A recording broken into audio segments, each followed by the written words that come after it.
Welcome to the F Word, and if you're hungry, you've come to the right place. I'm cooking for 60 diners in the F Word restaurant, but every recipe is something you can cook at home this weekend. They're simple, they're seasonal, and they're very, very tasty. On the menu tonight, for our main course, venison with chocolate sauce. Bambi's never tasted so good. I've got 2 new trainees to put through the meal. Can they stand the pressure? 1 minute, Yeah, chef. make this one the best one, sweetheart, yes? I will. Yes, Otherwise, chef. you're taking an early shower. Yes, chef. And Giles Corrin and I talk man to man. I will admit, between you and I, yes, I do have a low sperm count.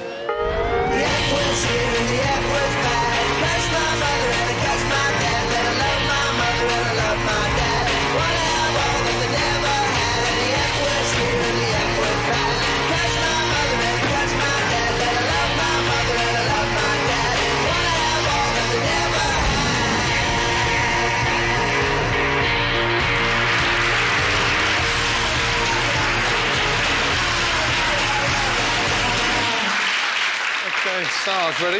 Yep. Yes, Neil, ready? Okay, let's go. First order. 6 covers table 15, 6 pasta, yes? 6 tagliatelle, 6 venison, 6 puddings. Yes, chef. Let's go. Russell, move your arse, yes? Yes, chef. This is not Blackpool Pier now, big boy. Let's go, yes? Yes, chef. After 6, 4 more. Right. Come on. And why is the water not boiling? Just added it. Turn up the heat. Yep. Put some tinfoil on top. Yeah, bring it to the ball rapidly. Yes, Let's chef. go.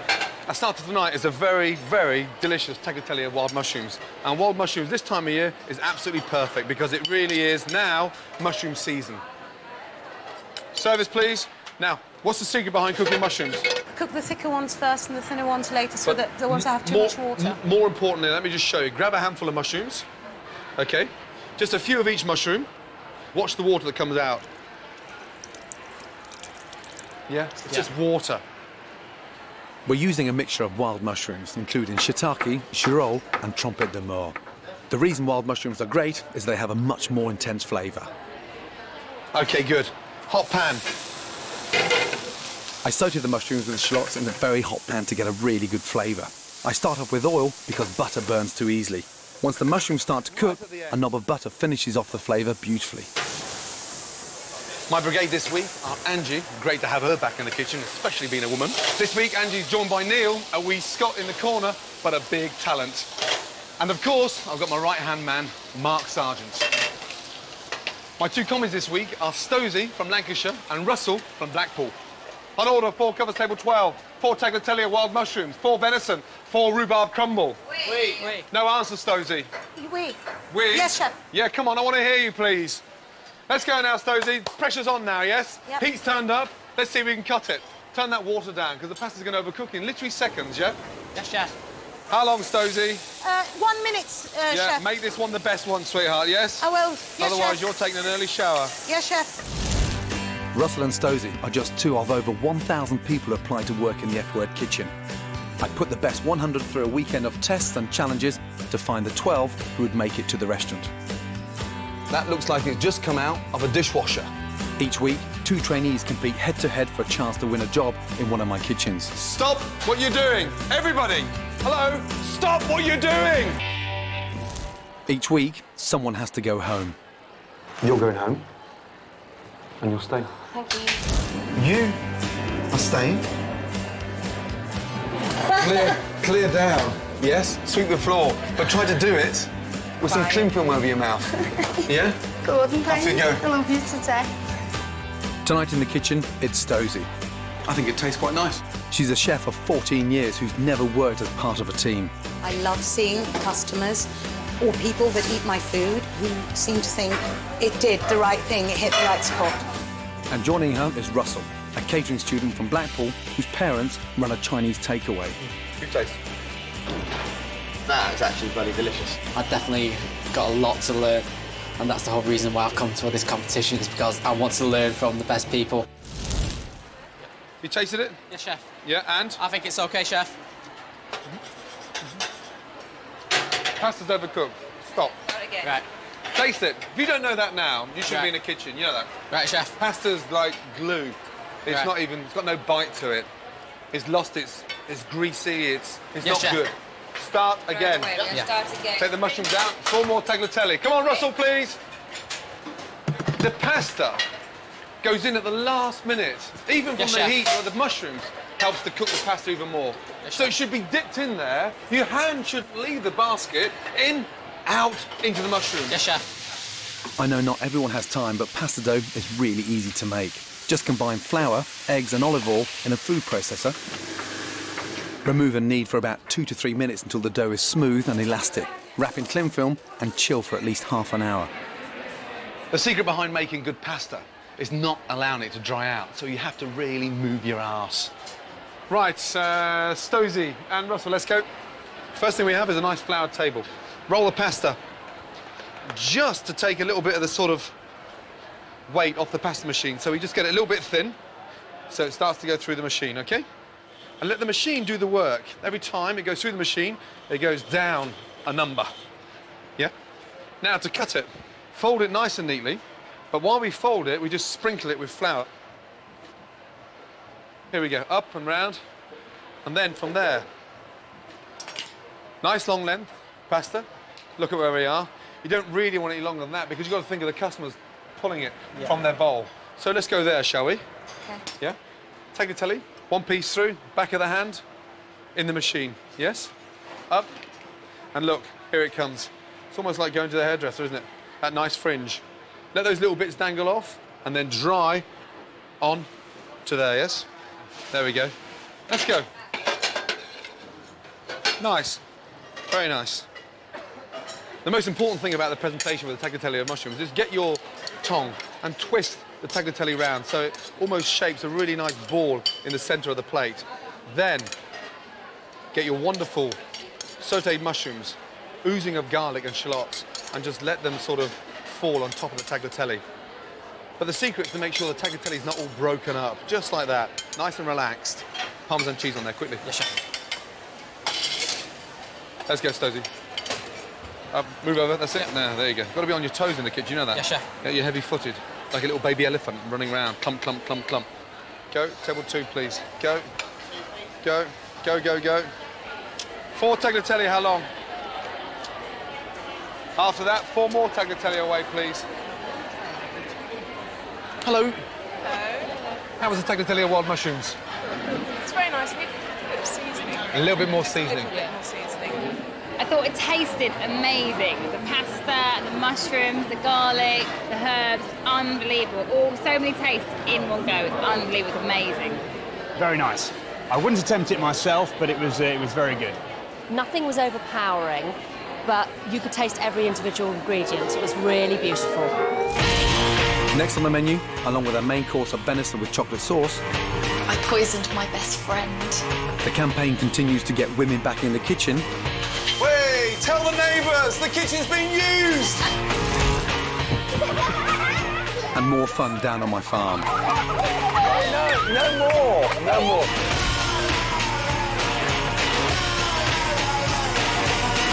We're going to start cooking now, guys, yes? Clean out that pan, yes? Welcome back to the F Word, the food show that's good enough to eat. Next up is the roasted venison on a bed of creamy cabbage with a red wine sauce, finished with bitter chocolate. OK, Stosey, you understand what's going on, yes? Chef, yeah. Yeah, you got 4 in, Yes. plus 6 is 10. Yes. Now I want 5. Yeah, I One of want those those. 5 is for the food critic. Good Yes, girl, chef. let's go. Get rid of the fat in there, please, yeah? Yeah. Let's go, in the oven. Venison's not just for posh people like Giles. You can buy it in supermarkets, so go on, try it at home. A lot of people get a little bit worried about venison because they think it's sort of very gamey and very strong, but it's not. Salt, pepper, hot pan, olive oil, seal,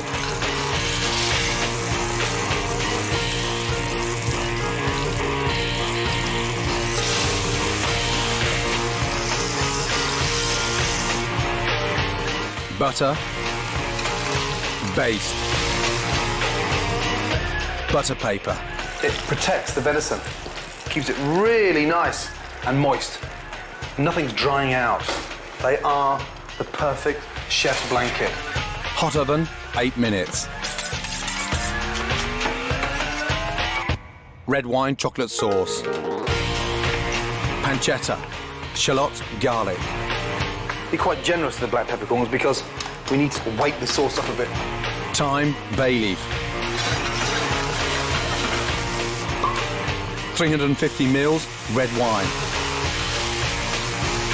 The red wine gives it body, texture, and a real nice depth of flavour. Reduce.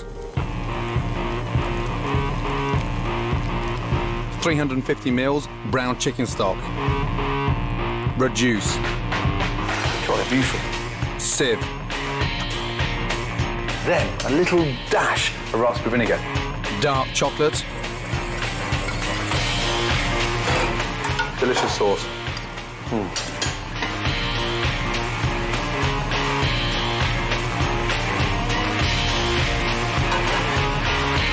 Don't slice it too thin. Slightly pink in the centre. Loin of venison with red wine chocolate sauce. Done. The combination of chocolate and red wine may sound a little bit weird, but they really do go well together. And it's very rich, so you don't need a lot of it. When grating the chocolate into the sauce, whisk it in gently, but be sure not to boil the sauce. Otherwise, there's a possibility that it will curdle. If it does start to curdle, then change pans quickly into a cold pan to bring the sauce back together. OK, with the venison, we're going to serve a cream cabbage, yes? Yes. OK, so it's cabbage with celeriac, carrots, and pancetta. And the celeriac gives it a little bit of sort of, it makes it sort of taste almost like the garden. You know, it's a root vegetable, it's grown underneath, it doesn't see any sort of daylight, so it's all underground, so the flavour is extraordinary, yeah? OK? The vegetables and pancetta need brisk frying for 4 to 5 minutes before adding the cream. And we go around the outside of the pan, OK, all the way around. So by the time it hits the centre, yeah, it's all nice and thick. That is a dish on its own, let alone the venison to go on top. Into your bowl. Creamy winter cabbage with celeriac. OK? Good. OK, Angie. 6 venison here. Stosy, 6 on there, please, yes? After that, you follow by 4, yes? Sauce, please. That's nicely cooked there, Ange. Nice and pink. Sauce, please. Come on, Russell. Automatic now. Come on. Think about it. Come on. Go, please. That 6 you just sent there were the best. Come on, let's go. Yes?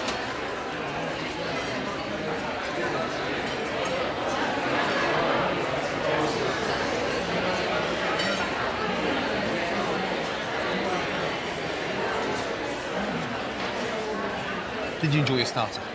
Wasn't bad. Wasn't bad. It was lovely. Cold plates though. Someone's got to be fired in there. If it cooled down a little bit, I like it. Piping hot would have been nicer. But yeah. So how's the campaign going to get women in the kitchen? Campaign's going fantastically well. Good, good. To the extent that 2,000 women applied for my help, but there was one woman who stood out from the rest. She didn't even know where the kitchen was.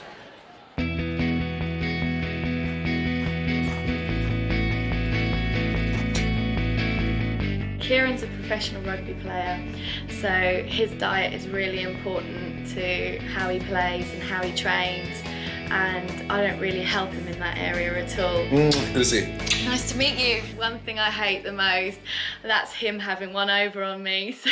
And the cooking thing is the only thing he's got on me at the moment, so if I can match him in that area, we're going to be pretty equal. Now you look immaculate, manicured and sort of almost like you've never broken sweat. You're probably right. The fingers are soft, nails are just immaculate. Yeah? Yeah. Tell me, why can't you cook? Everything seems to go wrong for me when I cook. I either undercook things, overcook things, get all the timings wrong. Just nothing ever seems to work out for me in the kitchen. She's cooked 1 or 2 meals. And worst disaster? Worst disaster, putting one of her friends in hospital. I poisoned my best friend. You poisoned your mate? I did, by giving her uncooked chicken, and she spent 2 days in hospital. Oh, my goodness me. So today, we've got all the rugby players coming around for lunch. I'm trying to think of something that is simple, Yeah. sophisticated, and something that can sort of serve a large table. Okay. Yeah? And something that can help get your confidence going in the right direction. And it is just a good old-fashioned fish pie. Oh, my God. I've never, ever touched raw fish. There you go, nice handful of prawns. What do they feel like? Disgusting! God, dear, oh dear. See, what I'm trying to do is get you dirty. I'm dirty enough. Right, there you go. All I want you to do is just take the salmon, cut it in half, watch your fingers there, Right. into nice big long lines, and then from there, And that's a dice. I hate it if Kieran's like better at something than I am. So That's quite healthy, that, the fact that it's competitive, you know that? definitely. He would be so surprised if he came home from training and there was a stunning meal sitting on the table. That's fish stock. Right. Really good, healthy fish stock. Okay. What does that need in there? Salt. Yeah, good. Let's put half it in there. OK. Give it a little stir. Now, we don't want to stir it too much. What happens if we stir it rapidly? What happens to the fish? The fish is just going to Break up. break and crumble. Flippin' egg, you've just started to sweat. Hold it down and toss. That's it. There, good. Good. So now we've got two things going on at once. Great. Yeah, you're serving off the mushrooms, you're cooking off your fish. Yep. Flip, what's that? Smoke alarm. Smoke alarm. Has that ever gone off before? No. Flippin' heck, there's hallelujah. Wait, tell the neighbours the kitchen's been used. The kitchen's been used. OK, great. Good. Try and get the salmon Yeah. throughout the dish so it's really nice and, look, there's nothing worse than having a pie that's missing filling. The nice thing about this, we don't need to season it. Why don't we season it? Because we've seasoned it throughout. Exactly. OK. The smell of that, you know, we haven't even finished cooking it yet. Smells great. A nice tip when you're not too sure is just dust your top. Yeah. Put that down. There's your mark. Yeah, it's almost like creating a little football pitch. Look, there you go. Now you know what size to roll to. And if you want the width, one there, there you go. That's where you've got to stick with it. Bit further up, because you'll be short. There, right there. Good. Look at the colour of those fingernails. Oh, God. what happened? There's flour, there's salt, there's salmon, there's monkfish, there's cod, there's peas, there's onions, there's parsley, there's stock in there. OK, lights on, and hopefully they're going to rise. Just turn that up a little bit. They're here. When was the last time you had 10 big dudes like that sat at the table? I've never had that many people sat around my table. Be careful not to destroy the pastry. OK. Out, leave that one in there cooling down. OK. Stacey's fish pie. This one's for you, Dawes. Kieran, happy? Very happy. Stace, happy? I'm really happy. Do you remember we said about the competitive streak earlier? Yes. I think I've matched him. Highly competitive. Cheers. Wasps. I mean, sorry, look, no. Hi, guys. Good to see you. Nice to see you. Good to see you. Have you done anything? I have. You have changed my life. Oh, no. No. Oh, babe. Huh? What have you cooked? I've cooked a roast dinner, Serious? chicken pie. Chicken pie as well as a roast lunch? Kira's pretty chuffed, to be honest. Serious? Yeah. Good or...? Yeah, brilliant. It's brilliant. She now thinks that cooking's not just a household chore, it's kind of like she enjoys it, so happy all right. Guys, it's really important, OK, that hopefully you'll go back to your kitchen, you go back to your kitchen, and you'll go back to yours and do some cooking, surely. I was hoping you'd go and see my girl and give her a few lessons as well. You want me to go around and see your lady and help her go, hey, cooking. I think you should do some cooking for her, no? Yes. You know, I'm really pleased the fact that you've got the confidence back, you're cooking, and you feel really comfortable with it. That's so important. I'm just more confident in the kitchen. That's great. When's the next England match coming up? Got the first game against Australia, I think it is, so it's exciting times again. So we stuff them with the cricket. Please give it to them from behind again for the rugby, yes? And then after a successful match, round to Madam's here for chicken pie, fish pie, roast lunch. I can do it all. Good luck. Keep it up, please. Good to see you. Thanks for coming, guys. Good luck. Well done, Stace. Stace, keep it up. Giles. Gordon, is it really true that 2,000 women responded to your campaign? I don't believe that. Yes, it's true, but it's actually over 2,000, you know that. But what shocks me more is the 70 women that asked you out for a date. They didn't? Yeah, they were Why keen. did they want to do that? Yeah. They got no pride? You clearly think they don't. 70 women. Yeah, it's very strange. Let me just introduce you to some. Put that in. I don't know if I should do this. Hi Giles, my name's Nikki. I'm 28 years old and a classical pianist. I'm looking for someone who's creative, with zest for life. If I could cook for you, it'd be roasted filleted beef with porcini and loads of herbs wrapped in Parma ham. And we'd finish with a rich dark chocolate cake with raspberry coulis, fresh mint, and only one spoon because we'd be sharing. Giles, my name's Sam. I'm 38. I'm a director of sales for a hotel consultancy Mrs. Robinson. company. And I'm looking for someone spontaneous and who doesn't take themselves too seriously, who hopefully shares my love of food. No, they're not in public. Hi, Giles. My name's Kit. I'm 57 years old. No, it's I'm embarrassing. I'm looking for someone articulate, intelligent, and sexy. That isn't what I signed up for. I thought it was a classy food show. If I were to cook for you, it would probably be my very special smoked fish pie with a rich, creamy, buttery sauce. There were only 3 of them, though, weren't there? There weren't 70. Can I see the other 67? Not that there was anything, because they were really lovely. Now, you've clearly been a big hit with the women watching. Are you sure your sperm count's up to it? Are you taking the piss? Well, I wasn't sure, which is why I went to have it tested. Chefs have a genuine reason to having a low sperm count. Why? Are they... Where you stand in the kitchen, you're very close to the stove, and the heat that's generated from the stove is not good for the old testes. My word, it cooks them. So have you got a low sperm count? I will admit, between you and I, yes, I do have a low sperm count. He's got a low sperm count. However... He may have a lot of restaurants, but he got no sperm. It's fired 3 times and worked 4. This week I've been worrying about my sperm count. As everybody knows, sperm counts are down due to diet, due to environment, due to all sorts of things. Men are seeking fertility treatment more often than women. Men are in all sorts of trouble all over the Western world, emasculated, depressed, doomed. What can we do about it? As a food person, I want to know, can I change the way I eat to improve my sperm count and give me a better chance of creating future generations? To find this out, I'm going to go head-to-head in a challenge for manliness with Gordon. And Gordon is a hamster. Now, according to recent statistics, this hamster, on average, is likely to have a higher sperm count than me, pound for pound, or more likely ounce for ounce, or fluid ounce for fluid ounce. What I want to find out is if I change my diet radically, and Gordon is free to change his, can I boost my sperm count and beat him in a test of virility? I think Giles has set himself an enormous task. Hamsters' testicles are about 1/4 of their body size, and they produce far more sperm than the average man these days. Men have, over the last 50 years, men's sperm count has dropped dramatically. So, for my money, I'm on the hamster. Right, so it's the moment of truth now. It's the fertility clinic. I'm going to make my deposit, and then this specialist is going to tell me what lies in future for me. A sticky version of palm reading, basically. Right, thank you. Gosh, I do hope I can deliver under all this pressure.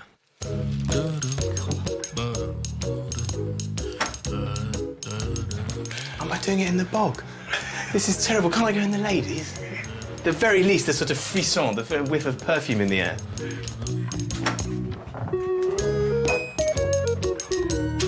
Well, I don't really know what I was worrying about there. It's the old magic is still there. Hi, Giles. I've got the results. 8 out of 10, but they could be 10 out of 10. Oh, really? Yeah. Count 64 million, so that is really, really good. In terms of motility, very, very good. Vitality, 73%. That's like an egg, 73%, isn't it? Now, the one area that is okay but not brilliant, which is borderline, is morphology. And what the morphology shows is the shape and the structure of the sperm, okay? And yours is 14, which is borderline, which means it's on the lower side. Borderline. Borderline. That little hamster is not going to get the better of me. So next week I'm going to be in the studio with Zita, finding out what I can cook up to improve my sperm count. You will die childless, my friend. I will father generations. That's more than I ever need to know about Giles Corran's tadpoles. Next on the menu, pudding's not looking too promising. Chris, when it's brown, it's cooked. When it's black, it's... I almost make my favourite French frog croak. It's awful. It's disgusting. And the children have to face a harsh reality on the farm. If the medicine doesn't work, Gary is going to have to be put down.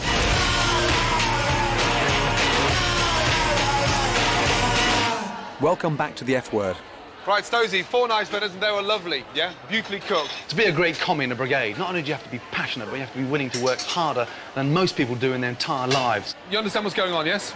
You got 4 in, Yes. plus 6, then I want 5 more in. I sent Giles Corran, our resident slacker, to go and spend a day in one of my restaurants to see if he really does have a full day's work in him. A working day for a commie here starts at 8 a.m. and ends at midnight. The starting salary is a magnificent $14,000 a year. Right, well, I've got to the Connaught. I'm going to go in and meet Angela Hartnett and the team and find out just what it takes to be a chef in a Gordon Ramsay restaurant. And for me, a complete first, I'm going in through the tradesman's entrance. Hello. So, how many are in today, then? It's full? Full for lunch, and we've got about 150 tonight. Right, that goes like that. You're not Gordon. I'm presuming as a restaurant critic, you know what this is. I don't know, it's like a white radish or something. So, well, it's basically the artichoke family, salsify. You're basically going to peel the whole lot down in lemon water. This? All of Yes, them? all of this. This is just one of about 20 jobs you've got today. My doom in the shape of a shallot. Each week, Angela and her team chop 4,000 onions. They produce 15 gallons of soup and serve a total of 2,000 meals. I feel joyous that Giles is in the kitchen because it's sort of a little revenge on critics. You know, they'll suddenly realise how hard it is and how tough it is, and they can sit up there and go, yeah, it's easy, they haven't done this, they haven't done that, but actually come in the kitchen and do it. You know, do a full day's graft, you know, with the pressures that you have to do day to day, and then tell me that we're not infallible, we're not the Pope, for crying out loud.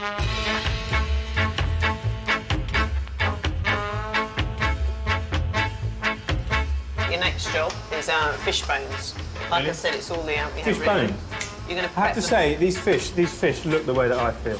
Get rid of all the gills and take out the gut. The Connaught serves 500 portions of fish a week. That's 1,000 eyes some terrible bloodthirsty sod has to gouge out. This is so just... I'm never going to eat in a restaurant again. I'm going to be a film critic. We basically put him on rolling croissants because if you can't manage fish, you should be able to manage that at least. What does it mean to be working for such a high-profile chef? You know, everybody wants to know what you're up to. Whenever you meet your friends, your family, they're talking about what's going on. Then I'll learn as much as I possibly can. In order to, in the future, do what?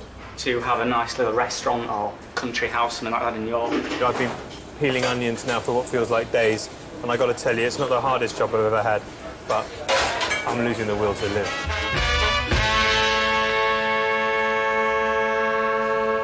Right, let's go, Giles.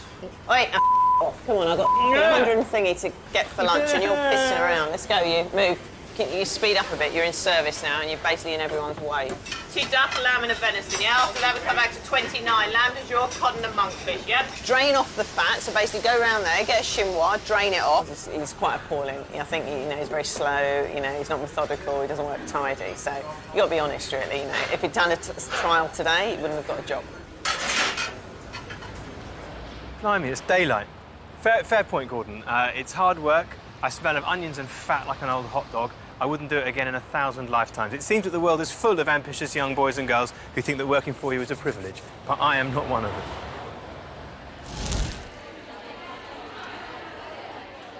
OK. First of all, I can't believe you fell asleep in Angela's kitchen. Never seen that before in my life. If a man needs a kip, a man needs a kip. In my life, when I want to sleep, when I'm tired, I go to sleep. Not in a kitchen, Giles. Well, I didn't ask to go in that stupid kitchen. It was your idea. You were trying to prove a point that I couldn't hack it. I had a kip, and I wanted you to do a full day's work, that's all. Just get in there and sweat and graft and understand. If I wanted to do a full day's work, I'd get a proper job, wouldn't I? Serious? Did you enjoy it? I enjoyed it in a way. I tried to enjoy it. I tried to whistle while I worked, and Angela was going, who's whistling? Stop whistling. I mean, what kind of a workplace is that? It's like a prison. So Stowes and Russell back there, OK, are busting their nuts on. Yeah. Do you understand exactly what they're going through now? I certainly do. If one of them had learnt the principle of heating up a plate, it might have even been warm. Oh, you're never happy, are you? But I can make sure the plates are in the oven. Yeah, back in the kitchen. Oh. Back in your box. Right.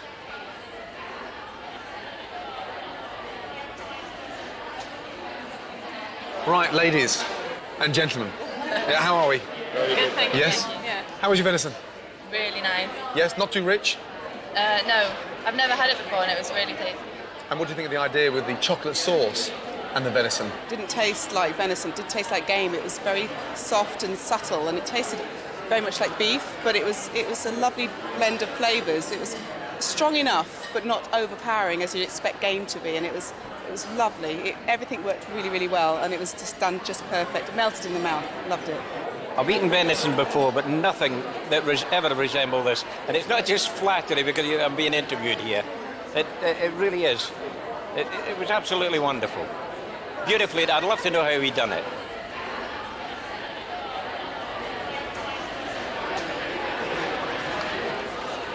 Now it's time for pudding. Each week on the F Word, a guest tries to beat me with their recipe for a pudding. Today it's Christopher Parker with his rhubarb crumble. If he beats me, his dish will be served to the F Word diners. I think my rhubarb crumble will beat Gordon's because it's just going to be simple. It's going to be a nice traditional recipe that my nan's cooked for years, my mum's cooked for years, I've cooked for years, and I'm really good at. And people like that. People don't like stuff too fancy. We have a bit of custard on the top. Great. Right, Christopher, how are you? Very well. Yes? Good. Now, what's the secret behind the crumble? You must have one ingredient up your sleeve that's going to sort of help make it taste better. Demerara sugar to make it crunchy. Yes? Caster sugar to make it sweet. Chilled bowl. Yep. So that the butter doesn't melt too much. OK. Very technical there with the old hands. You look a little bit like Gary Rose, that Thanks. orangutan. This is a very straightforward rhubarb crumble, except we're going to saute the rhubarb off in some fresh vanilla, finish it a little bit of butter, and then just slightly sprinkle it with sugar so it makes a bit of a caramel. And what are you putting on top of your crumble, Chris? I think I'm going to go for an old favourite that everyone likes. Custard. What are you putting on? No, I'm just going to serve it with some mascarpone, lemon mascarpone. Lemon mascarpone? Yes, just something a little bit sort of, I suppose, not as rich as custard, but something a little bit lighter. I don't think my nan's going to like yours, you know. This crumble mix is actually quite interesting because we've got some hazelnuts in there, some oats, some flour, demerara sugar, and then just a very light sort of lemon zest in there, just to make it a little bit more vibrant, a little bit sort of easier to eat. One of the tricks of my nan is to keep everything cold. So keep your fingertips cold before you knead the butter, and also the bowl has to be chilled. But then it can get moist, so if you wipe it with a tea towel, then it's not moist. Then the butter doesn't kind of go into a paste. You can still keep it into a crumble, because sometimes if things are warm, then it gets a bit too soppy. This is a pickled ginger, and this ginger here is more associated when you're eating sushi, but it's actually quite sort of light in pickle, and it's got rid of that sort of rawness, and it's not so sweet. Chris? Yeah? It's burning. Oh, yeah. Can we get some more rhubarb, please? And Chris, something we always remember in a kitchen. Yeah? When it's brown, it's cooked. When it's black, it's... The hobs are like industrial hobs. They're too hot. Now it's the hob now, yeah? Nothing to do with Nana, nothing to do with your lack of concentration. Now it's the hob. Well, it's your fault. You keep talking. What was the food like in EastEnders in that cafe? Oh, it was awful. Was it really? It was awful, yeah. Who was the chef? Well, the props guys used to cook the food. Oh, really? And to all their credit, they were quite good, but obviously, if they cooked it like half an hour before, it could be cold. Yep. I'm just going to put the final topping on top of the rhubarb. And it's actually quite interesting because the oats absorb more of the juice than it would be if it was just sort of flour and butter. And the butter gets it really nice and crispy, and the oats just start to absorb all that flavour from rhubarb. How long for Nana's recipe? Maybe about 10 minutes at the most. 10 minutes, OK. Yeah. Do you take this long learning your lines? No. No. Look at that. Nice, homemade, normal rhubarb crumble. Bring it over. I always like to compare them just before they go in the oven. OK, well, let's put them together. It's a bit of a chef's thing. Now. Yours looks like birdseed.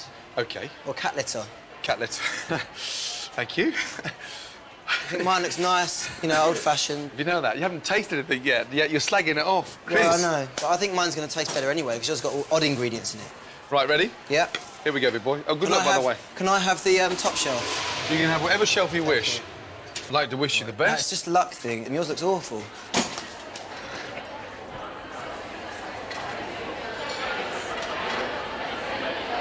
Hello, mate. Hi, mate. How are the turkeys doing? It's been a bloody tough week, you know that. Is it? Poor fellows. They're not well. Gary, not well. That abscess has grown. It's not as easy to live the good life as I thought. We're fattening up 6 turkeys for Christmas dinner. But one of them, Gary, has got an abscess on his foot. Peter the vet has been giving him antibiotics. OK, now, we've got to get this down his throat. The syringe has to go right down the back of his throat. There. And give it a squeeze. OK? There's his mouth. Let him swallow. There's he swallowed. Do you see him swallow? Oh, wow. Good boy. Oh, I can't believe my daughter's kissing Gary. Joking aside, it's time for the kids to face a harsh reality. If the medicine doesn't work, Gary is going to have to be put down. While the children wait for news of Gary, they've been helping me in the garden. I'm growing fresh seasonal vegetables to go on the plate with the turkey. I'm determined my kids will grow up knowing where their food comes from, unlike 1 in 3 kids who don't even know what chips are made of. What's that? Beetroot. Beetroot. Leek. Black cabbage. No, in Italian. No, cavernero. Cavernero. Right, let's start again then. Let's start again. What's this one? Beetroot. What's that one? Leeks.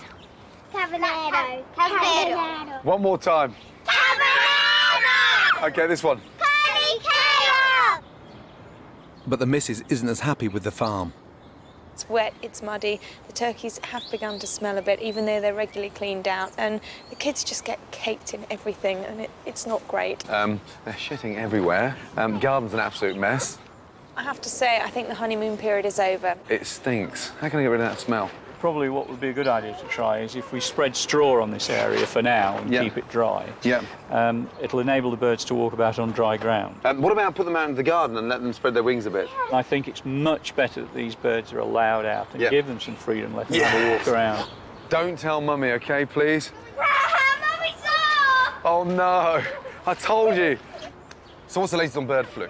There are no directives from DEFRA, the people who organise all of this, at the moment, because we don't have bird flu here, so free-range birds are quite happy to be out. There's no problem there. So you're more than confident that we'll still have free-range turkeys on the table on the 25th of December? Yes, absolutely. There'll be free-range birds in the supermarkets for Christmas, unless the situation gets any worse. That's good news. Absolutely. Right, come here. We're going to dry their pens out. We're going to scatter the pen, OK, with some straw. We'll get all the straw like this, yeah?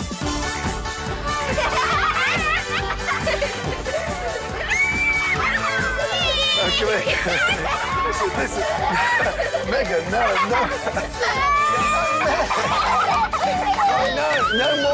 No more. I think they look happy, don't you? Yeah, but my back's so no more locking. Your what? My back's too itchy. Your back. We shouldn't throw hay around everywhere. Come here. I didn't throw it. It dropped on you. No, you threw it on me. Right, listen, just tell Mummy, OK? She slipped over in it. Don't tell Mummy. No, I'm going to tell her that what really happened. No, listen. Some sweeties? Yeah! Gary definitely seems to be more comfortable on the straw, and he's been on antibiotics for a week. So it's time for Peter to make a decision about whether he's going to pull through or will he have to be put down. Hi, Gordon. What do you say, Peter? Hi. Right, he's been on the painkillers. He's had antibiotics. He's clearly not eating. And it's Peter's decision, unfortunately, whether or not Gary stays with us, Jack, till Christmas, or we're going to have to put him down. So, Peter, what do you think? Well, I've had a look at him today walking around, but I just want to have a look at his foot one more time. Yep. If you remember, the base of his foot was quite swollen. Yes. And that's the important thing. Oh, look. And that's softened now. It's not as swollen at all. This joint is working quite well. And when I was watching him walking earlier, he was walking really well. So the good news is, I think he's made it. And I think we'll take him off the antibiotics, and hopefully we're there. OK? Happy? Yes. All right. Gary's staying with us. Yeah! Gary's going to be with you for Christmas. You got a turkey for Christmas, yes? Yeah! Well, have a little taste of mine, yeah? Okay. And I'll have a little taste of yours. Because I'm dying to taste it, but do you know what? I'm going to taste it without the custard, Christopher.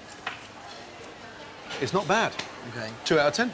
Good luck. Good luck, my man. Yeah. Yes? It's time for our rhubarb crumbles to be judged, and it's my reputation on the line. So far, it's 1 win to the guest cook. Oh, get out. And 1 win to me. Mum, I'd never have won had you not taught me properly, you know that.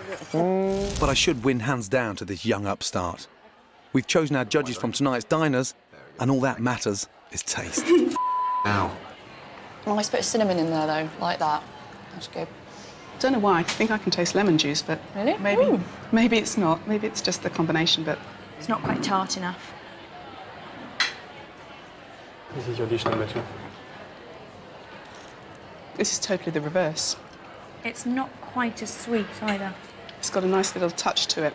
It's got to be dessert number 2. Number 2. Dessert 2. So I have to say the winner is this week. Yes? Well done, Gordon. Yes! What? Congratulations. Well done. I'm devastated. No, don't be devastated. 3 out of 3. My nan's not going to be happy.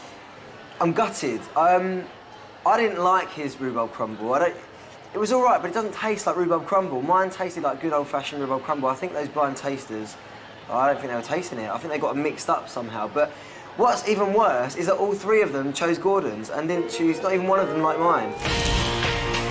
Next on the menu, it's a treat from Scotland. It's like something out of an alien film. And we find out which commie will be back and which one will be going home for good. So the person I'd like to keep in the brigade of the F word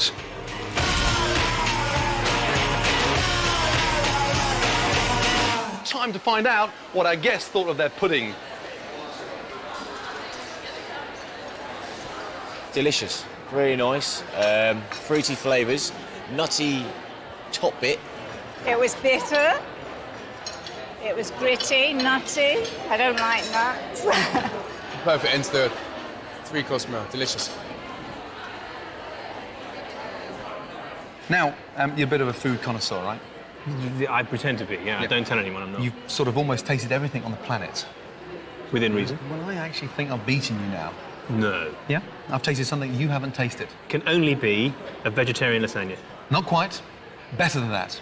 Gannet. We're in a very remote and inhospitable part of the British Isles, right in the very northwest tip of Scotland, just above the Outer Hebrides, in search of something unique, a delicacy called gannet. A seabird that's notoriously greedy, the gannet is actually a protected species. The islanders of Lewis are the only people in the UK who are allowed to kill and eat these birds. But they're under pressure from the animal rights lobby, and it's probably my last chance to taste this bird. Mate, we're in search of a gannet. Well, they're a delicacy. What do they taste like? Oh, amber nectar. Amber nectar. Salty duck. Fishy duck. Fishy, salty duck. Fishy, salty duck.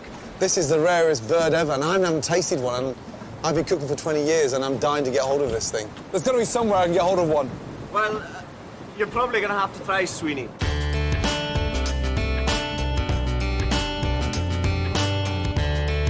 Hi, Gordon. Yes. Hi, I'm Sweeney. Sweeney? I understand you're looking for some kuka.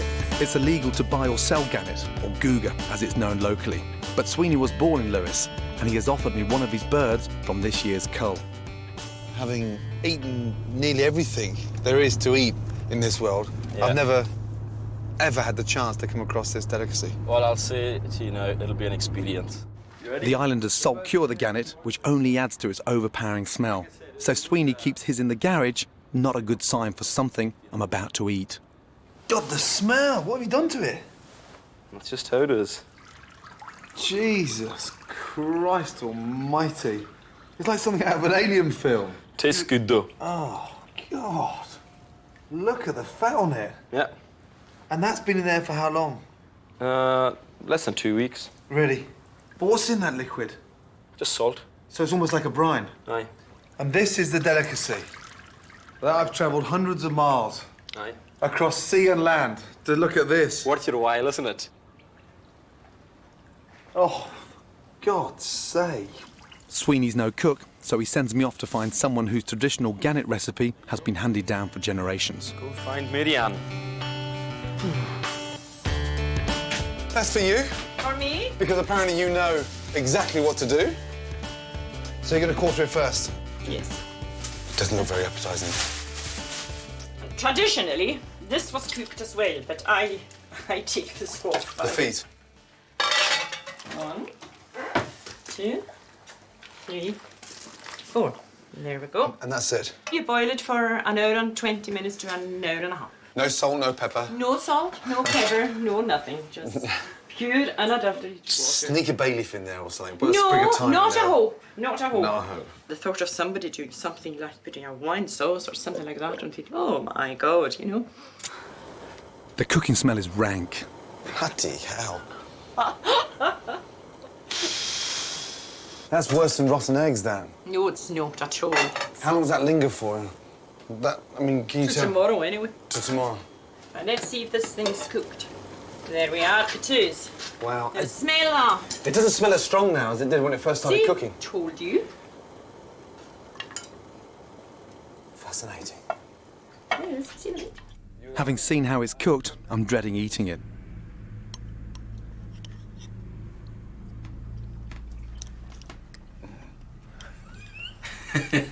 Waiting in anticipation. That's incredible. See? It's so fishy. Mm-hmm. I mean, it's absolutely incredible. It's a cross between a sort of tuna stroke mackerel and venison. and with a meaty flavour. God, it's quite refreshing. I didn't think it would be that tasty. You know that? He told you. So there you go. The meat is delicious. I'm not that keen on the fat. No, it's quite. No, the fat's an acquired taste. Yeah, that's quite sort of. I'd much prefer rendering it down and using it for heating my stove. That's the fat, that's the meat. That's the meat. I've asked Marianne to come to London to share her recipe with the F-word diners. Let's take it to our food critic, see what he's got to say, yes? Here we go. Now, this is a rare delicacy, yeah? Have a wee bite of something historical. Now, don't move away like that. Taste it, come on. It smells of pickled fish. It's a very... It tastes slightly of snake, doesn't it? Snake? Taste a bit of this one here. No, because that's a joke, isn't it? What is that? It's not a joke. For God's sake, man, stop being paranoid. Have a taste. What is it? The skin of the gannet. God almighty. It can't be worse than a raw kebab, for God's sake. That is a delicacy. That's like sucking the pus out of a boil. Come on. I'm so sorry about my friend being so rude. I'm so sorry. I'm not a very sophisticated... It's better than the venison. Jean-Baptiste, you're very cool and suave and sophisticated. Get your mouth around some gannet, young man, yeah? Get some decent... Just a wee bit. ...bird inside you. And a bit of this one as well. No, you got to eat together. You see, no, his whole thing is about being suave. Mine isn't, so he could be in trouble. Yeah, it's called brill cream. Come on.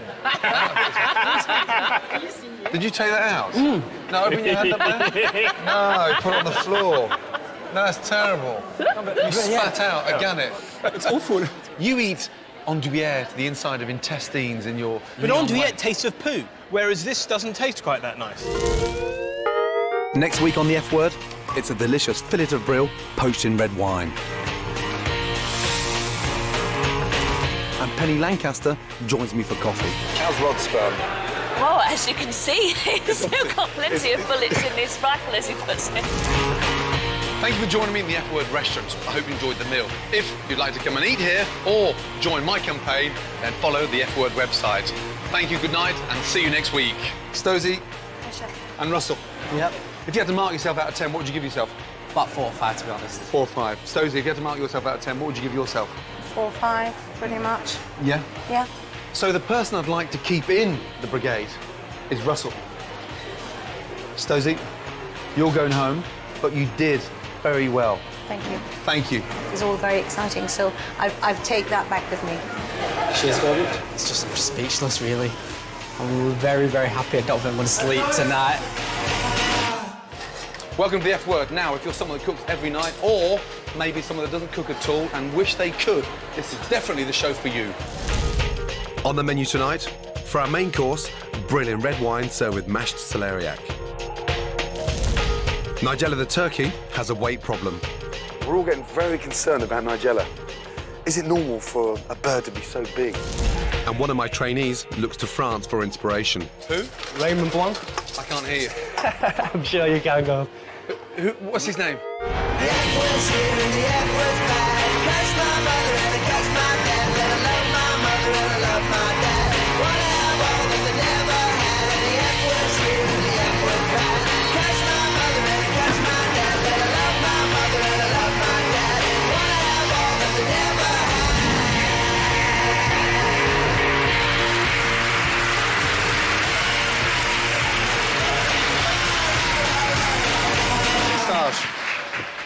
Jean-Baptiste, s'il vous plaît. Excellent, thank you. I'll order 5 covers table 2, 5 pigeon salad, 5 brill. Yes, Today's starter is a very rustic pigeon salad with a hazelnut vinaigrette, and it has to be the most perfect time of the year for a pigeon salad. This is a fantastic mix of flavours with the gamey taste of pigeon, set off by the rich nuttiness of hazelnuts, the earthiness of the beetroot combined with the oak leaf lettuce. Wakey now. Now it's, yes? Understand what you're doing. Don't panic, don't rush, yes? But get a grip. Now, you've probably never cooked with pigeon before, but it really is easy, very straightforward, so go on, have a go. Now, we're not cooking town pigeons from Trafalgar Square. These are actually wood pigeons that have led a much happier life and obviously eaten from all over the woodlands, making them a lot tastier bird. Now, the secret behind cooking the pigeon perfectly is you've only got to cook it between 4 and 5 minutes. Start off on the skin, colour it and turn it over, and then put your butter in. Helping us cook tonight are 2 commies. This week is Danny, is a 21-year-old from Essex. He's passionate about cooking and he's been working in kitchens for 6 years. He's a chef at a pub brasserie in Essex. I just really want to better my career. I want to be successful in what I do. I don't want to work in a pub for the rest of my life. I want to work in London's top restaurant. And Phil, he's 19 and he's from the Wirral. And has just won Wirral Chef of the Year 2005. Is that a good thing? I'll find out tonight. I want to be right up there at the top with the likes of Gordon Ramsay. To work in Claridge's, be massive. I want Phil in there doing that now. I want Phil in there doing that now. I want Phil in there doing that now. That's 3 times. I'm not saying it again. Yeah? There you go. Control it. I want the oil nice and brown, not black, Phil. And don't be scared to take it off the heat when it's getting too hot, yes? Pigeon is a very lean meat, you know that? Very, very little fat in the centre, so be very careful, because if it's too hot, you're going to overcook it, yeah? It dries out instantly. Be very careful. Phil and Danny are competing head-to-head, and at the end of the night, I'll decide who's staying and who's going home. Now, to finish the top of the salad, we've got cloves of garlic that have been sliced very, very thin. But that's too strong for this salad, so we're going to fry it very, very quickly. Once they're cooked, drain them from the oil, and you've got these really nice, fine garlic chips. OK, start the plate up, yes? That's your bowl. Danny, that's your bowl. Start off with a nice little handful of nuts. Quick. Gently, gently. OK, beetroot on top. Some picked coriander leaves in there. Coriander. Some beans in there. Now, don't get your hands in there yet. Don't you dare get your hands in there yet. This is a salad that dresses itself. Rock salt. Just a touch in there, yes?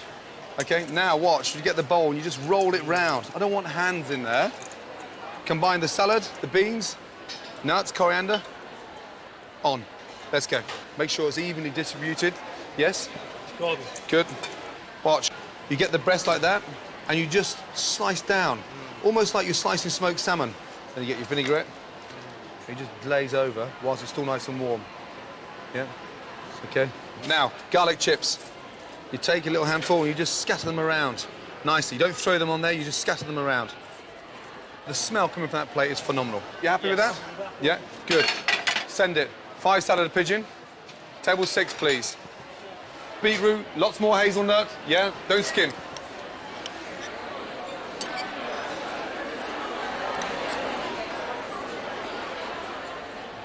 OK. How was the pigeon?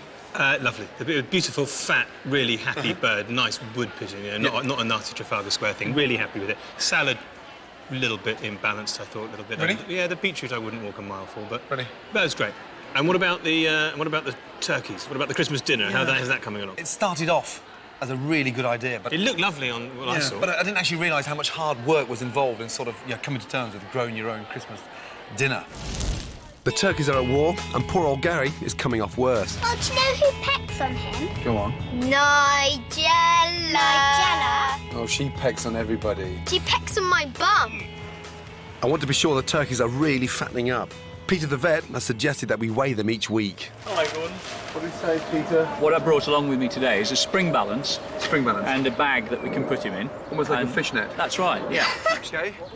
And this is a good way to remind the kids that the turkeys are livestock for the Christmas table and not pets. 2 handles on the side. There we go. There we go. Anthony? No, he's on 5. Let's get Delia. 11 kilos. Ainsley is running at 6 kilos. Whoa, oh, dear. Nigella doesn't seem keen to reveal her weight. Such a bitch. Come on. What's that? 12.5 kilo. 12.5 kilo. She is definitely the biggest bird, mate. So Delia and Nigella are big birds. Jamie, Gary and Ainsley need to put on some muscle.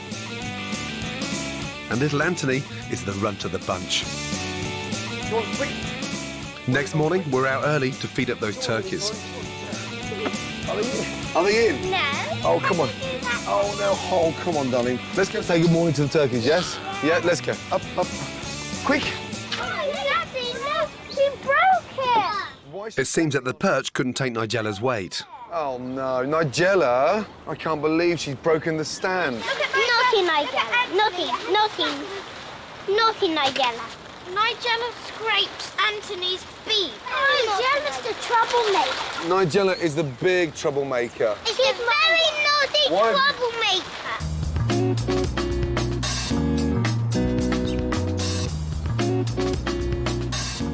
I'm worried about Nigella's aggressive behaviour, so I've brought in some expert help. We're all getting very concerned about Nigella. She's over 12.5 kilo. Is it normal for a bird to be so big? The fleshy parts develop much more. The crunkles down here, these are all the bobbly bits. This is the wattle. And he's just got a little beard here. See, that's just growing. It's like horsehair. I can't believe Nigella's got a beard. I think she's a man. Really? Yeah. She's not a Nigella, she's a Nigel. And Nigella's not the only she, that's a he. The other turkey's caruncles and wattles are a dead giveaway, apparently. So Nigella's a man, Ainsley and Anthony are girls. That means Delia, the big one next to... I mean, that clearly looks like a man. I think it should be Dennis, actually. It looks like Gary is a man. Gary is a man. Yeah, which is good news. I think it's good news for Gary. Now, Jamie at the back is an interesting one. You sometimes get turkeys that look as though they could be either or. It sometimes does happen. God. I'm sure whatever their sex, they'll taste delicious.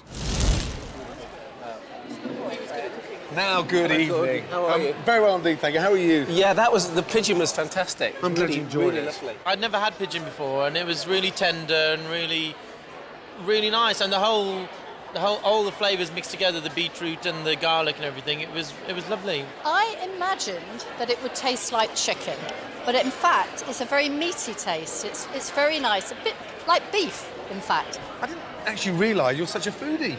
I love it. I really love food, absolutely. Now, you're a bit of a ladies' man. Yeah? As a romance. No, but I mean, would you prefer taking them out for dinner, or would you prefer cooking a romantic meal? Oh, I think cooking a romantic meal is the best thing. I cooked some wild salmon recently. Wild salmon, and it's just very simple. Yep. Just with some olive oil, lemon. Probably let it down by doing mashed potato, which is real boys' food, isn't it? With wild salmon. Who was that for? A friend. Oh, Len, come on. Whisper in my ear. What was her name? Damn, did she stay for breakfast? I'll see you later. Thank you. Good to see you. Thank you. Next on the menu, along with our main course of brilliant red wine, It looks disgusting, though. What's all this stuff? we discover what's really in the humble supermarket sausage. Skin, rind, gristle, tendon, sinew. And Rod Stewart's fiancée drops in just weeks away from giving birth.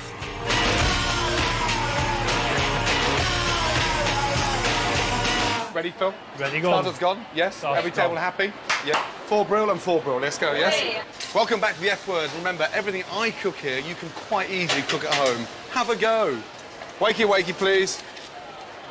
Now, time for the main course, which is brill, poached and red wine, served with crushed celeriac, finished with a touch of cream and roasted salsify. Tables going now, Mark? People don't actually think about cooking a white fish in a red wine, but it actually tastes amazing and it looks fantastic when you cut into it. Brill. Razor sharp knife. Fillet. Nice, long slices. That's the first one off. Up. Brill bones and turbot bones are the most sought after in any kitchen. That will make the most perfect fish stock. Skin. And just pull. This little bit here is called the skirt. That's lovely inside a fish pie. It really is delicious. Season. Both sides. Red wine.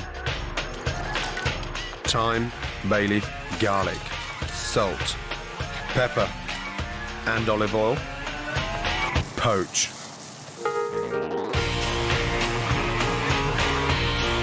The sauce. Shallots. It's a bit of a sort of cook's thing, really, because onions are far too strong. A shallot is quite mellow. Butter. And get some real nice colour on there. I want this nice, real nut brown flavour on the shallot.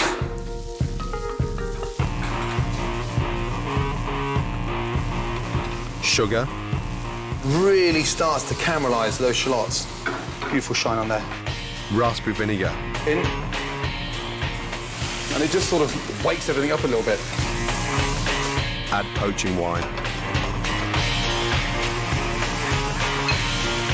Reduce. 50 grams of butter.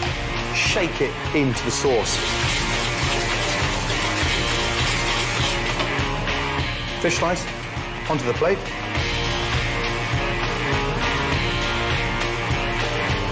Grill in red wine sauce. Done. Now, when you're filleting a fish, use a very flexible, sharp knife because let the knife do the work. And a brill like this actually comes with its own instructions because all you have to do is follow the lines.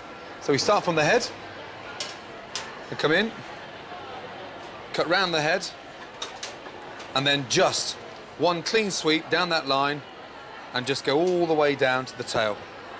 And look what happens. The knife actually cuts away the fillet and then lay the fillet back on top of the brill and just follow the knife all the way through. That's the first fillet off, literally 2 sweeps. Every drawer should have these 4 very simple, straightforward knives. The filleting knife that does the work for you. That's a flexible blade that bends round the bone on the fish and doesn't allow it... Oh, me. OK, shit, I've just stabbed Danny. Have you got a plaster? Neil, I owe you a knife, OK? To go with the brill, we're serving 2 vegetables you may not have cooked with before. Crushed celeriac, brought together with some cream, and then some roasted salsify.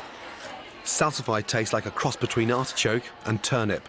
Don't overcook it, as it adds great texture to the dish. I add it to onions sautéed in oil. A knob of butter browns them nicely and finishes off the flavour.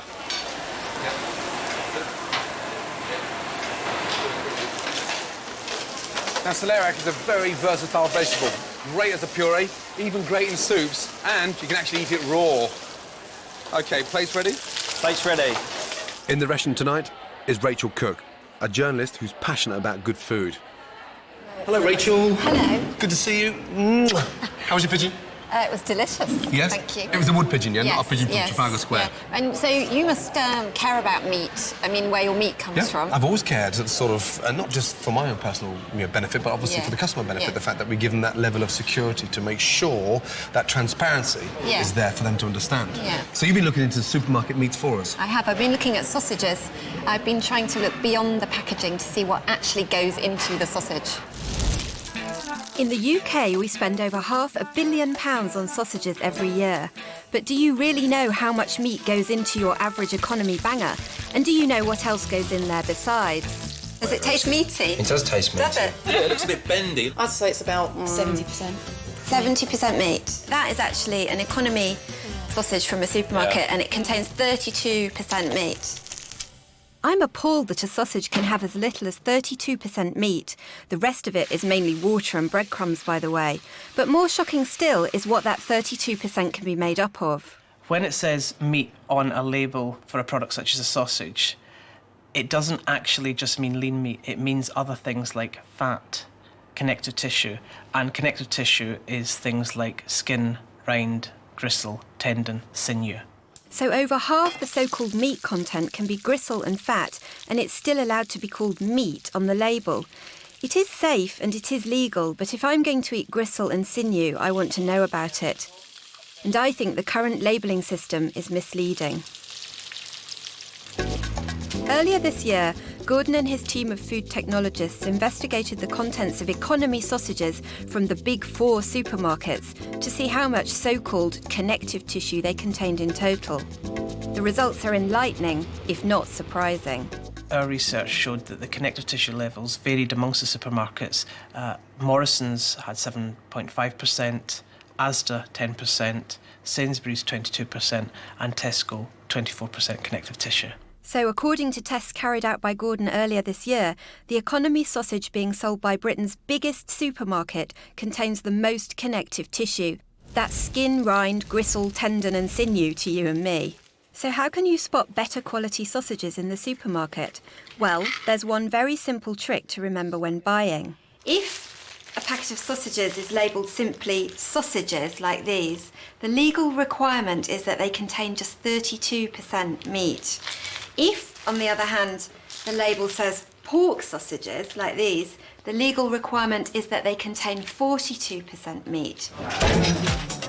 To demonstrate what all this means in practical terms, I went to visit top butchers Moan & Sons, winner of 12 awards at this year's National Sausage Competition. Show me what you put in one of your sausages.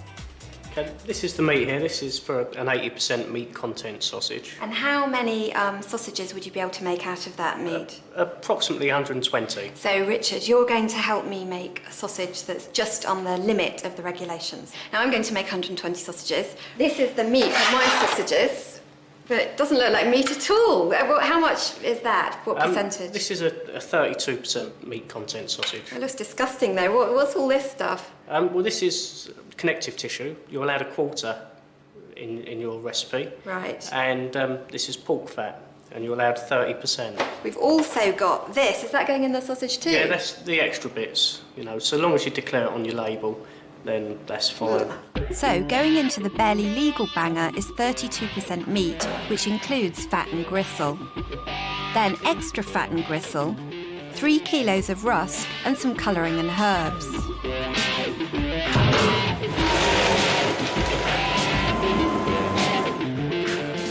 So here it is, the barely legal banger. Technically, it's a sausage. And under current labelling guidelines, it can be sold as a sausage. I think the law should be looked into just to clarify what is actually called meat.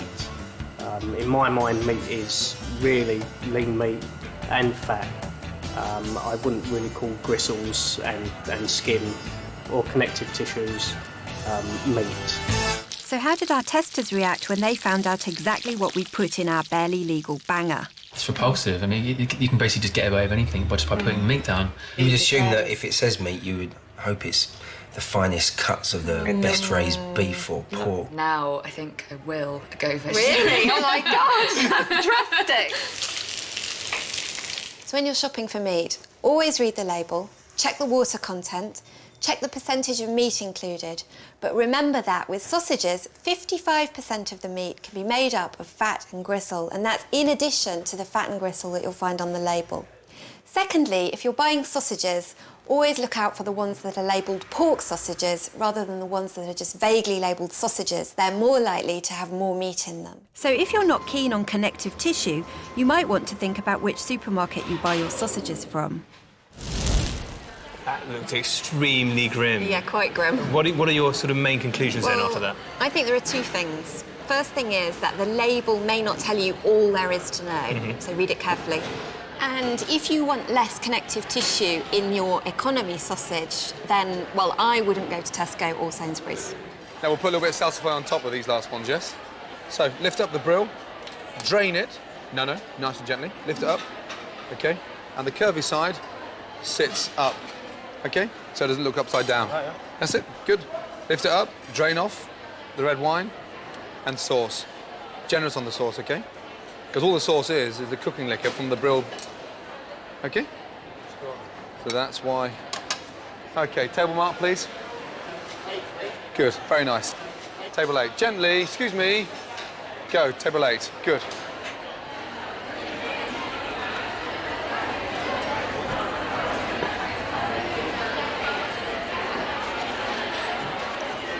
The main course was lovely. I really liked all the different flavours that were going on.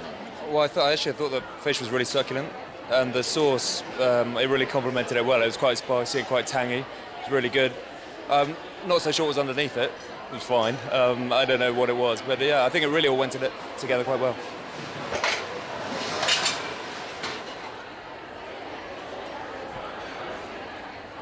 Okay, how was that? It was fantastic. I love it. It's all kind of dark purple, then you cut in and it's white. Bright, brilliant white. And you have that smell of red wine and onion, so you think you're eating steak, and then it tastes like fish, and it reminds you how meaty the brill is. And it's slimming, yeah. Now, for some bizarre reason, last week we actually started talking about your sperm count and my sperm count. It's amazing. We must have run out of other things to talk about. It was because I discovered that sperm counts had dropped off over the last 50 years, you know, among males all over the world, and partly because of diet. And I thought I might find out what my sperm count was and see if I could do anything to improve it with what I eat. I found out 8 years ago that I have a low sperm count, and last week Giles went to have his checked out too. Well, I don't really know what I was worrying about there. It's the old magic is still there. His count was fine, but the sperm was slightly misshapen. Yours is 14, which is borderline. In the last 50 years, toxins in the food chain have helped cause the average man's sperm count to plummet more than 50%. Misshapen or immobile sperm is increasingly common. Diet can play a major part in increasing men's fertility, and top sperm foods include nuts, red peppers, cabbage, fish and dairy. Zita, Yeah. is there a crisis with men's sperm? There is. Male fertility is definitely on the decline, and I think that men are really neglected in this whole area. And do you really believe that a diet can actually help increase the sort of the sperm, development, production? Yeah, absolutely. What kind of things should they eat? Well, the food we've got here, nuts and seeds are very, very important. Rich in selenium, rich in zinc. Oily fish, very important. Rich in omega-3, DHA, very important for the head and the tails of the sperm. And then fruit and vegetables, rich in antioxidants, vitamin C, vitamin E, to protect the sperm against damage from free radicals. Is there something I can specifically eat to improve the shape of my sperm? Yeah, I think that the food here would be very, very good, alongside drinking plenty of water and lifestyle factors, and in your case, Giles, a lot of alcohol. If I haven't drunk lots of alcohol, how am I going to end up in a position to meet people and then probably... You're clearly not listening to what Zita said. Stop drinking. Gordon. First of all, can I just say, I'm really pleased you're here. What exactly is the problem? Yeah, well, I was told just coming up for 2 years ago that I had poor sperm motility.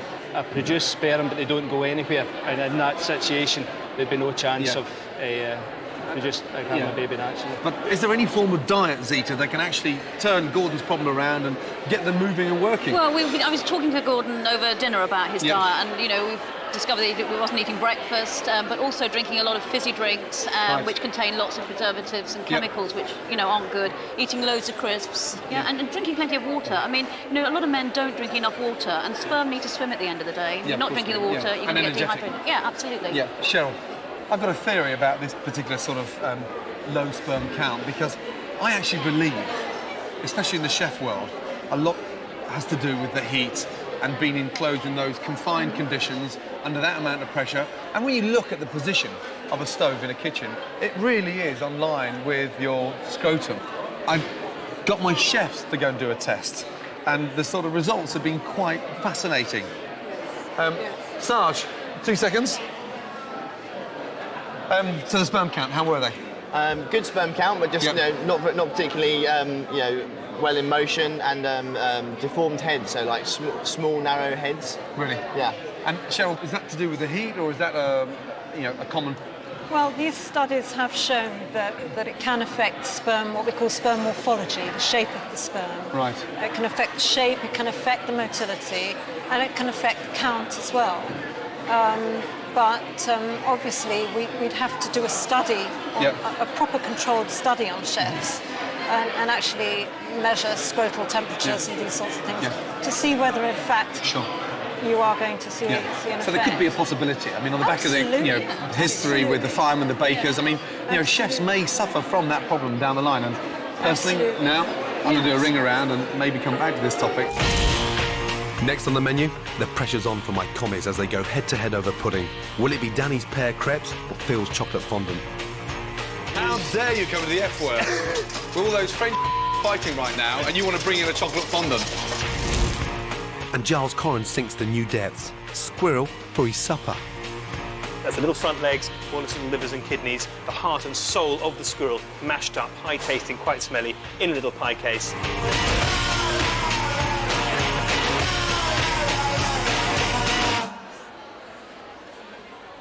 Now it's dessert time, and this week we're going to turn up the heat on our commies with Danny and Phil cooking the dessert of their choice. Phil. How are we, Gordon? So what are we doing? Doing a chocolate fondant, mate. Yep. Between now and midnight, I want you to forget the word mate and just remember the word Gordon, because I'm not your mate. Where did the idea come from? Raymond Blanc. Who? Raymond Blanc. I can't hear you. I'm sure you can go. Has anyone heard of Raymond Blanc before? So, it's based on that, but I use... It's based on Raymond Blanc. How dare you come to the F word? With all those French fighting right now, and you want to bring in a chocolate fondant? Huh? Dear, oh dear. So you've got the egg yolks, lightly whisked, and what's in the egg white? You take to like a stiff peak, or...? Yeah, also a soft peak. Can you sit it on top of your head? I could. Yeah, we're all right with that one. That's a brave move. That's all right there. Yeah, well done. And if they don't come out and they stick to the mould, you can blame the French. Is that right? That's right, Gordon. Fantastic. That's a brave move there, you know that.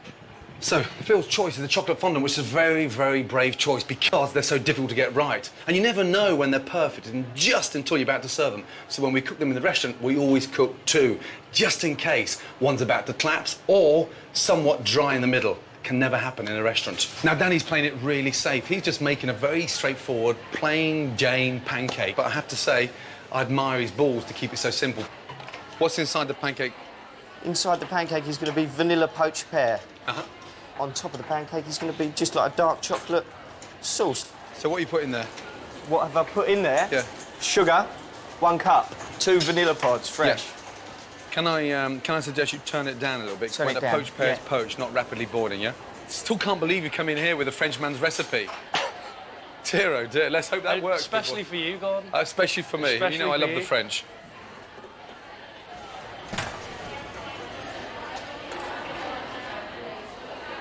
Hello. Good to see you. Well, you're looking absolutely fantastic. Thank you, darling. Thank you. You've been getting bigger. I know. Whilst you go through all the motions, has he been cooking for you? Surely Rod can cook. I mean, he's a man of the world. He can. He does do a good egg. And do you have a sweet tooth? I mean, do you like sort of chocolate fondant? That is my biggest downfall. Is chocolate. Does he ever take pudding to bed? Not putting to bed. No, I think he doesn't like crumbs and things. It's been messy. But just the last few weeks, I've been having warm milk. He said a couple of weeks ago to me personally, he's actually going to be in the birthing pool. We won't be bathing. Hopefully he'll bathe before he gets in the birthing pool. Flippin' heck. What's that going to be like? It's like a large jacuzzi. Nice. And it's quite hot, yeah. And I believe that the water will be sort of up to about here. You're both going to be naked, right? He's going to be... Well, no, I think he's going to wear a He's pair gonna of be- trunks. Speedos. Yeah. Good. Now, it's been a bit of a manic week, this end, because there's been a debate about sperm. How's Rod's sperm?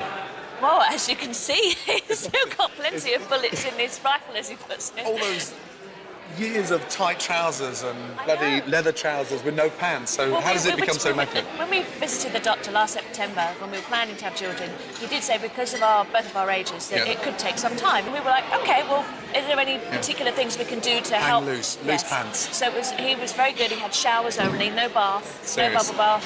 And the loose pants. We had to go out and search for these, the boxers and things. Really? No, we did actually freeze his sperm in case there were going to be problems. Oh, OK. Yeah? Later on, yeah, of course. We were at home. We didn't do it in a hospital. ice cube It was and that. at home. And then I rushed down in the Ferrari with my handbag with the little vial next to it. I felt like I was... Frozen sperm. Have you any idea how expensive that ice cube could be? I know. Good to see you, mate. Lovely. Thank you for Likewise. inviting me. Take care, Dan. Good to see you. Thank you. It's the moment of truth for the two commies and their puddings. They're both very different desserts, and they're going to be judged by, the Women's Institute of Fulham. Jean-Baptiste, go with the pancake, please. I'll take the chocolate fondant. Let's go. OK, ladies. That is chocolate fondant. Oh, that looks good. Very soft and just sort of falls away, which is good, but it's not dry and crumbly. So I think that gives them a thumbs up. I like the fact it's not that sweet. It's very, very nice. It's actually not very heavy. It's not- nice and light. I'm fascinated on the whole sort of Women's Institute becoming a younger, vibrant, sexier sort of group. What the going on? Well, I think there's a resurgence. Just like knitting's becoming cool, the WI is coming cool because we're much more younger, and I think we're coming back to what, being practical is sexy again. But you don't look like a lady from the WI, for goodness sake. Well, that's good that we're flying the flag. That's all changing. It's all changing. Yeah. Second dessert, a very simple poached pear in a warm pancake. The presentation looks really good. The pears, they're not crunchy at all, so that's and That's nice. Yet they're not sloppy. So they're just the right texture. And the chocolate's nice with it as well. Keep going, oh, this is really nice, and the pancake is Too much. really lovely. So, like a vote, chocolate fondant or crepe? I think the crepe, which surprises me because normally I'm a chocolate freak and I would absolutely love it, but actually the pears were superb and I really enjoyed the crepe. Crepe. It would be Crepe. crepe. Definitely the crepe. Definitely the crepe. Definitely the crepe. The crepe, and I don't even like pears. It's going to be 5 out of 5. Crepe. Great. Dear, oh dear. Definitely, it's the crepe. Nigella or Delia? Nigella. Oh, Gotta be. yes! Meat or fish? Meat. Meat. I'll get fish. And finally, just before I go, me or Jamie? Oh, yeah. Oh, yeah! Ladies, thank you. Cheers. Thank you very much. Whew. Well, that was a lovely bunch of WI members from Fulham. Amazing ladies. Very constructive, very critical. The winning dessert, yeah?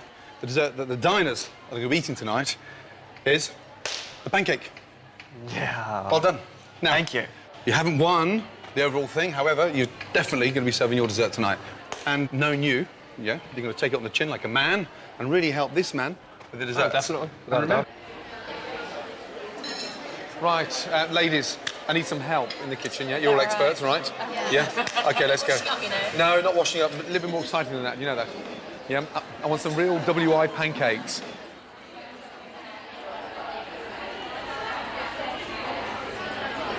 Go, table 8. Go, you got 2 more to come. I need 2 more pancakes, followed by 4 more, ladies, yes? Did you toss perfectly? Perfectly. Do it again for me, show me. So, yeah, you can, fantastic. Now I need 5 more portions, ladies. Table 8. So how does that feel, having the whole dining room eating your dessert? Yeah, it feels good. You weren't confident at all. No. It's quite amazing what's just happened. You've just served 60 customers with your dessert. And it shows how the simple tactic pulled off. Excuse me. For God's sake.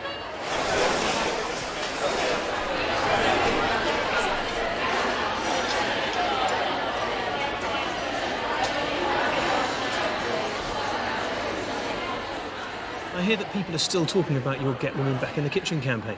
It seems to have hit a real nerve, and do you know what? Some are really happy and some people are really unhappy. But the most important thing, they're actually talking about it. I'd rather have a career than cook, to be honest. I think it's nice for a woman to be able to cook a really nice meal for a man to come hunt at the end of the day. I think Gordon should sod off for saying that.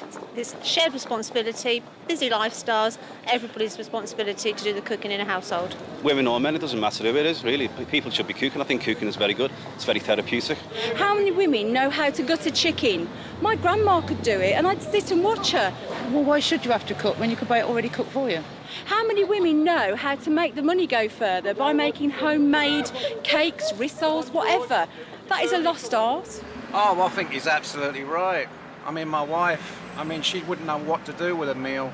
Everything's just frozen from the freezer into the microwave. I'm still receiving lots of requests from women all over the country, and this time I went to Cheshire to help 2 Bridget Joneses. I'm Georgina, and this is my friend Naomi, who's also my flatmate. I feel the fact that I can't cook is really a social embarrassment now. We've got a lovely clean cooker and oven, lovely and clean because it doesn't get used. Well, there isn't much cooking done in our kitchen, but we are very well stocked with cocktail glasses, cocktail shakers. A blender for daiquiris, cocktail cupboard. I want Gordon Ramsay to teach me how to make a meal to impress a man. We're going to get 2 men round, we're going to cook them some food, and we're going to make sure that they are impressed with our food. Why can't you cook? The reason I'm so bad at cooking is because I had such a bad experience at school. I had a cookery teacher who was mean and she picked on me. Every time I made something, it was wrong, and she's put me off for life. You're both single? Yes. Yeah. What would you look for in a man? I like a nice, tall, blonde, hunky Viking type. Right, OK, that's... rough and ready and wrinkled. This is the cocktail cupboard. Bloody hell. How many cocktail shakers have you got? 3. What is that? I'll give you an It's like something you example. stick on the end of your boobs. You stick that on the end of a glass. The place is more set out like a cocktail bar as opposed to a kitchen. Yes. So, all jokes apart, very serious, yeah? Yes. It's not good for me to do this because you're going to be cooking it, OK? But if I was coming around here tonight for a date, I'd expect a good old-fashioned steak and chips. I want you to make the sauce for the steak. OK. Butter, egg yolks and tarragon. You with the chips, pan of water on, bring up to the boil, potatoes, part cooked, taken out of the water, cut into quarters, on a tray, rosemary, little garlic, olive oil, and they go in the oven as the guys arrive. OK, shall we get cracking? I know how to do it. I know you're supposed to do that. The key to a perfect béarnaise sauce is to beat it well. And you just trickle the butter in there like that. And again, don't stop. Tarragon in. Get your fingers in there. Good, there you go. Good. What's the most important thing about cooking a steak? Guessing what on it?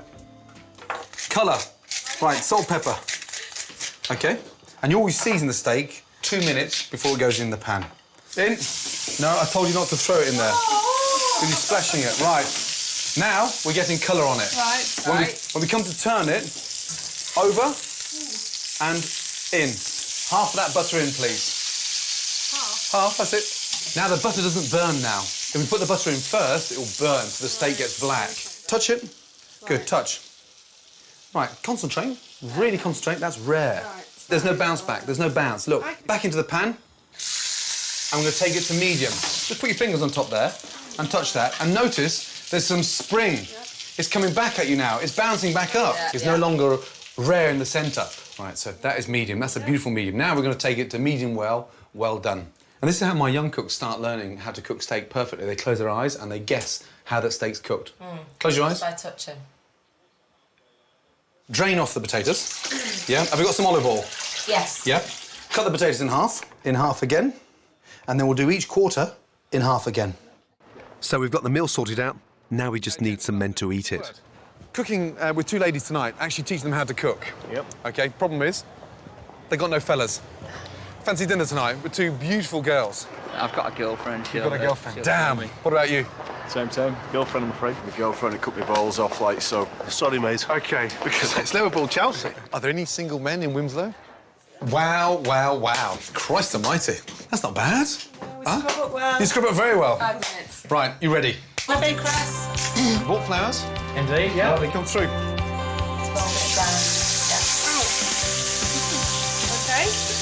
Yeah. Right, now I think that's just how I like it. Is it? Good, lovely colour. Yep. That looks nice. Let's stick the salad on the side. That looks nice. Steak and chips, rocket parmesan salad, fresh lemon juice in there, nice. Béarnaise sauce on the side. Go for it. Voila. Bon appetit. That is absolutely spot on, bro, that. We'll see if it makes the taste great. Hang on. 10 out of 10. OK. So far, so good? It's great. Well done. And just a personal message. Less cocktails, more cooking. Good night, guys. Have a nice evening, and I'll let myself out. OK. Yes. Right, Good night. Bye. Bye. Oh, I need a steak now. Right, Naomi and Georgina, good to see you. Please tell me, you've done some cooking since I've gone. We have. We've done the duplicate meal, actually, haven't we? Yeah. How were the chips done? Oh, they were better, weren't they? They were better. Unfortunately. better. Fantastic. I'm afraid to say nicer than the ones we made with you. That's Not even your better. chips, yeah. Did you cop off? Did it work? Did they stay? No. But nice company. Had a good night. Good night. No romance, but Dating? good night. Dating? No, but willing, open to offers. Open to offers. There is a singleton here this evening. He's a restaurant critic. I don't know if you like sort of critics. Oh, we met him. Yeah, what do you think? What does that He mean? lives in London. So? Too far away. He's not a Viking, Gordon. OK, I've got to go now. Right. Hey, get in that kitchen. Stay in there, yes? And stay away from the daiquiris. Right. Flippin' heck. It's been big news in my kitchen, and how's your sperm count? My sperm count's OK, as far as I know. And I actually had I had a bit of trouble down there. Oh, really? Yeah, I had an operation. I had a little kind of cyst that I... on your bollock? On my bollock. I had a cyst. And as it happened, it was benign. But I'm quite happy to talk about it I'm really sorry, because we should talk about these things, shouldn't we? It's really weird because over the last sort of 5 or 6 years, it's been brought to my attention by my GP that I had a very low sperm count. Because of being in the kitchen and the heat in the kitchen. When you look at the sort of high level of a stove nowadays... Maybe the same thing for me, but by doing game shows, by resting against that lectern. Yeah. Perched on there. Family sperm tunes. Family sperm tunes. It's all clear down there now. It's all good, yeah. Good. It's all absolutely good. I'm so glad the cyst gone. What? The cyst? The sister, I thought, hello. Sister, let's keep up the cooking. Cheers, mate. Next on the menu, Giles spreads the word about an up-and-coming delicacy. Come on, people! Squirrel, lovely squirrel, fresh squirrel. It's squirrel. Oh, no. No, you wouldn't kill your cat, would you? If it was tasty, I might. And we find out who's staying and who's going home. The person that I'd like to stay in the F-word kitchen.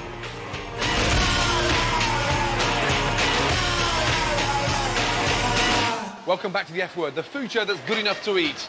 So rumour has it you've actually found a good possible source of cheap meat. It's better than cheap meat. I found free meat. It's all around us. I've been eating squirrels. Squirrel, for goodness sake, they're not edible. They're delicious. Yes, he looks all lovely and fluffy and sweet, but he's not. He's a monster. In my local park, he strips the bark from the trees. In the countryside, he eats the eggs of songbirds. In my garden, he digs holes to hide his stupid acorns for the winter. And worst of all, he has terrorised our native red squirrel, little squirrel nutkin, into near extinction. I hate grey squirrels. With greys outnumbering reds by 66 to 1, conservationists last week announced plans to eradicate all grey squirrels in the vicinity of 16 newly designated red squirrel reserves. And later this month, the government plans to publish a policy paper on grey squirrels which may well include a new form of squirrel contraception. That's one way of looking at the grey squirrel problem, but I've got a better solution. We could eat them. It may sound a bit disgusting if you've never had squirrel before, but I have, and it's delicious. Or at the very least, it is reasonably edible. And as there's only 2.5 million of them in Britain, it wouldn't take that many of us to roast one up for Sunday lunch this weekend to completely eradicate the grey squirrel by the middle of next week and create a lovely environment for our little friend Squirrel Nutkin to make a peaceful return to Britain.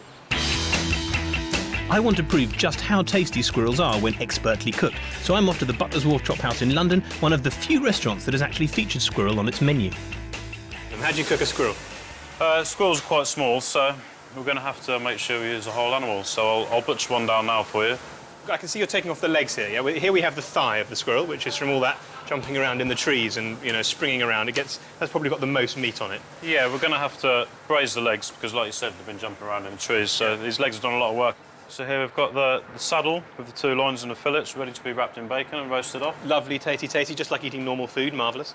Got the 2 hind legs, which we're going to braise off, serve as they are, nice and meaty. Just like having a confit duck leg in a rubbish high street cafe. And then we've got the front legs, the bellies, the kidneys and the livers, which are all going to be made into a nice little puff pastry that, you see, is the challenging part. That's all the little bits. That's the little front legs, all the little livers and kidneys, the heart and soul of the squirrel, mashed up, high-tasting, quite smelly, in a little pie case. It's the kind of thing I like, not for the faint-hearted. Squirrel meat is very lean. It's low in fat and high in protein, so Craig's wrapping it in bacon to stop it drying out.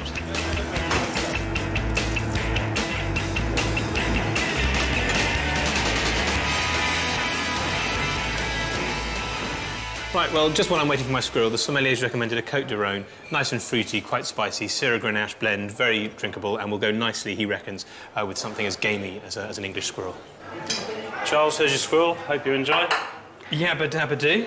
Look at that. Little thighs for jumping from branch to branch. Mmm, tasty. Oh, that was wonderful. That is the taste of squirrel. Really taste of English woodland, oak trees, and very easy to eat. Delicious. Well, I've got some more cooked squirrel, and now all I need to do is convince everybody else to eat it. Fresh squirrel. Looks like chicken. Of course. But it tastes a bit like a cross between pork and chicken. It's not a heavy taste, it's very light. I wouldn't have thought a squirrel would have even looked like that once it was cooked, let alone taste like that. Do you think you'll be having it again? It was all right. It wasn't too bad. Bit, nutty, maybe. Damn, it's like chicken. It's a little bit gamier. Quite a little bit greasy, but in a good way. And that's not pubic hair, is it? No, that's squirrel hair. Squirrels don't have pubic hair. Hello. It's squirrel. Oh, no. No, you wouldn't kill your cat, would you? If it was tasty, I might. I don't know. You think it'll catch on? Could do. Probably not. It tastes really good. It tastes kind of similar to... Don't say it tastes similar to chicken. Come on. It's kind of quail, I thought, when I ate it. Yeah? Yeah. Well, Can you imagine buying squirrel and cooking it yourself at home? I can. I think it's good. So there you go. People are really pretty happy to eat squirrel, and so they should be. It's a tasty and nutritious way to get rid of the evil grey and make an environment fit for squirrel nutkin to return in triumph. So the next time you're in your local park and you see one of the little critters running around, don't think, ooh, little furry friend. Think lunch. So, will you be eating them again? Yeah, they tasted all right, and if I can get rid of them from my garden, then I reckon 2 birds with 1 stone, 2 squirrels with 1 stone, definitely. So is it legal? It is legal. If they're causing damage, if you have permission from the landowner, or you are the landowner, it is permissible to shoot them and kill them. You have to, like all animals in Britain, they're protected from cruelty, like any wildlife, so you have to do it cleanly. You can't go around maiming squirrels for fun. But yeah, absolutely legal. Next week on The F Word, I cook my favourite chicken with a morel sauce, and Jonathan Ross is in the kitchen. Look at that, he's waving, he wants to be free. I can't eat. I've decided I'm going vegetarian, Gordon. Thanks for watching. If you are hungry, do not eat a microwave meal. Click on the F Word website and get cooking. See you next week at 8 p.m. You both can't stay. One of you got to go. Yeah. The person that I'd like to stay in the F Word kitchen is Danny. Thank you. Well done. Well done. Deserved it, mate. Thank you. And you stay focused. Oh, definitely. Without a doubt. I'm not disappointed. I've had a great time, massive experience. Keep my head up and just keep going. Yeah, just really happy, just really high, right up there on the ceiling.